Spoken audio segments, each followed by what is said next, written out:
La Bible en un an, le 3 novembre, le livre des Lamentations de Jérémie, chapitre 3, versets 1 à 66, le livre des Psaumes, chapitre 102, versets 1 à 29, le livre des Proverbes, chapitre 27, versets 7 à 9, l'évangile de Jean, chapitre 4, verset 43 au chapitre 5. Verset 18. Lamentations, chapitre 3. Je suis l'homme qui a vu la misère sous la verge de sa fureur. Il m'a conduit, mené dans les ténèbres, et non dans la lumière. Contre moi il tourne et retourne sa main tout le jour. Il a fait dépérir ma chair et ma peau, il a brisé mes os. Il a bâti autour de moi, il m'a environné de poison et de douleur. Il me fait habiter dans les ténèbres, comme ceux qui sont morts dès longtemps. Il m'a entouré d'un mur, pour que je ne sorte pas. Il m'a donné de pesantes chaînes. J'ai beau crier et implorer du secours, il ne laisse pas accès à ma prière. Il a fermé mon chemin avec des pierres de taille, il a détruit mes sentiers. Il a été pour moi un ours en embuscade, un lion dans un lieu caché. Il a détourné mes voies, il m'a déchiré, il m'a jeté dans la désolation. Il a tendu son arc, et il m'a placé comme un but pour sa flèche. Il a fait entrer dans mes reins les traits de son carquois. Je suis pour tout mon peuple un objet de raillerie, chaque jour l'objet de leurs chansons. Il m'a rassasié d'amertume, il m'a enivré d'absinthe. Il a brisé mes dents avec des cailloux, il m'a couvert de cendres. Tu m'as enlevé la paix. Je ne connais plus le bonheur. Et j'ai dit, ma force est perdue, je n'ai plus d'espérance en l'Éternel. Quand je pense à ma détresse et à ma misère, à l'absinthe et au poison, quand mon âme s'en souvient, elle est abattue au-dedans de moi. Voici ce que je veux repasser en mon cœur, ce qui me donnera de l'espérance. Les bontés de l'Éternel ne sont pas épuisées. Ses compassions ne sont pas à leur terme. Elles se renouvellent chaque matin. Oh, que ta fidélité est grande! L'Éternel est mon partage, dit mon âme. C'est pourquoi je veux espérer en lui. L'Éternel a de la bonté pour qui espère en lui, pour l'âme qui le cherche. Il est bon d'attendre en silence le secours de l'Éternel. Il est bon pour l'homme de porter le joug dans sa jeunesse. Il se tiendra solitaire et silencieux, parce que l'Éternel le lui impose.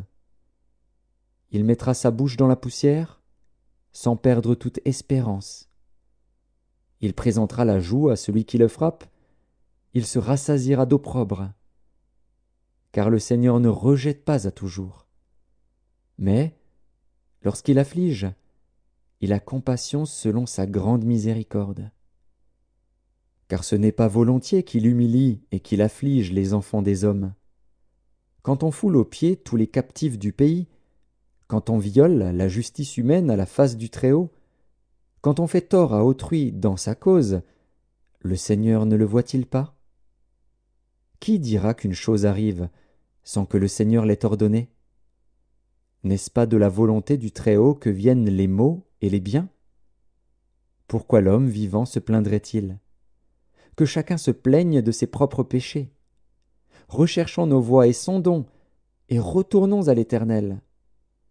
Élevons nos cœurs et nos mains vers Dieu qui est au ciel. Nous avons péché, nous avons été rebelles. Tu n'as point pardonné. Tu t'es caché dans ta colère, et tu nous as poursuivis.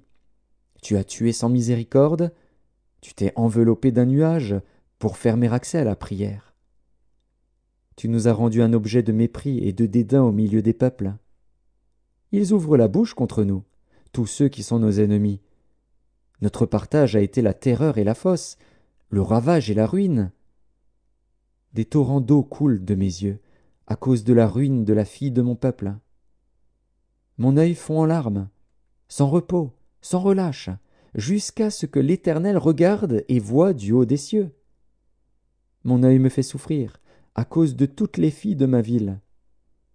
Ils m'ont donné la chasse comme à un oiseau, ceux qui sont à tort mes ennemis. Ils ont voulu anéantir ma vie dans une fosse, et ils ont jeté des pierres sur moi. Les eaux ont inondé ma tête. Je disais, je suis perdu.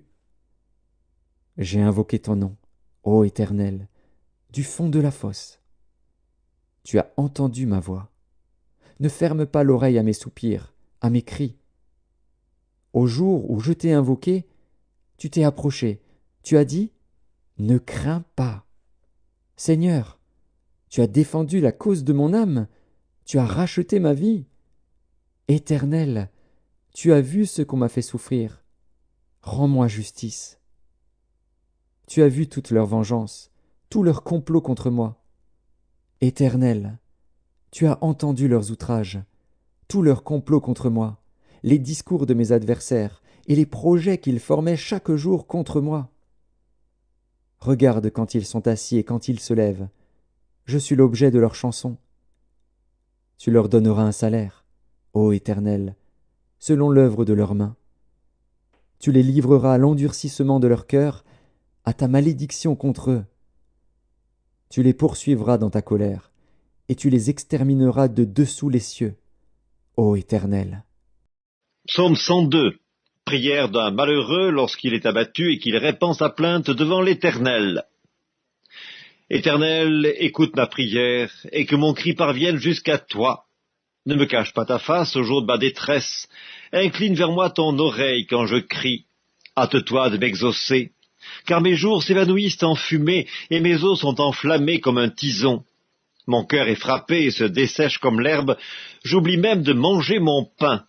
Mes gémissements sont tels que mes os s'attachent à ma chair. Je ressemble au pélican du désert, je suis comme le chat huant des ruines. Je n'ai plus de sommeil et je suis comme l'oiseau solitaire sur un toit. Chaque jour mes ennemis m'outragent, et c'est par moi que jurent mes adversaires en fureur.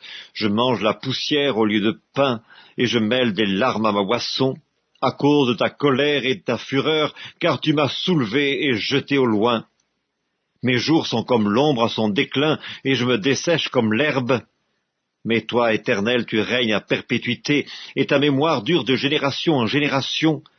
Tu te lèveras, tu auras pitié de Sion, car le temps d'avoir pitié d'elle, le temps fixé est à son terme. Car tes serviteurs en aiment les pierres, ils en chérissent la poussière.